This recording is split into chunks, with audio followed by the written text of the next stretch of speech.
అధ్యక్షుడు ఇమాన్యుయల్ భారత పర్యటనకు వచ్చారు. ఇవాల్టి నుంచి ఆయన 3 రోజుల పాటు భారత్లో పర్యటిస్తారు. ప్రధాని మోదీతో చర్చలు జరుపుతారు. వాణిజ్యం, రక్షణ లాంటి కీలక రంగాల్లో రెండు దేశాల మధ్య బంధాన్ని బలోపేతం చేయడంపై ఇరువురు నేతలు దృష్టి సారిస్తారు. ముంబైకు వచ్చిన మాక్రాన్కు మహారాష్ట్ర గవర్నర్, ముఖ్యమంత్రి ఎయిర్పోర్ట్లో గ్రాండ్ వెల్కమ్ చెప్పారు. ఫ్రాన్స్ అధ్యక్షుడు మాక్రాన్ ఇవాళ మోదీతో భేటీ అవుతారు. మోదీతో కలిసి India France year of innovation ను ప్రారంభిస్తారు. ఇద్దరు నేతలు ముంబైలోనే ద్వైపాక్షిక చర్చలు జరిపే అవకాశం ఉంది. హోరైజాన్ 2047 మార్గసూచీలో పేర్కొన్న అంశాలపై మోదీ, మాక్రాన్ సమాలోచనలు జరుపుతారని భారత విదేశీ వ్యవహారాల శాఖ తెలిపింది. ఇక ఇండో పసిఫిక్ ప్రాంతం సహా ప్రాంతీయ, ప్రపంచ అంశాలపై ఇరువురు నాయకులు చర్చించుకునే ఛాన్స్ ఉంది. హోరైజాన్ మార్గసూచిని 2023లో మోదీ, మాక్రాన్ల మధ్య జరిగిన చర్చల సమయంలో ఆవిష్కరించారు.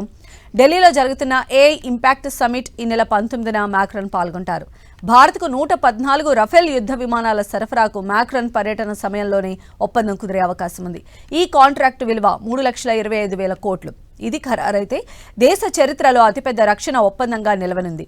ఇక ప్రపంచంలోనే ఫ్రాన్స్ వెలుపల రఫేల్ విమానాలను అత్యధికంగా నిర్వహించే దేశంగా భారత్ నిలుస్తుంది. భారత ప్రధాని నరేంద్ర మోదీ ఆహ్వానం మేరకు ఫ్రాన్స్ అధ్యక్షుడు ఇమాన్యుయల్ మాక్రాన్ భారత పర్యటనకు వచ్చారు.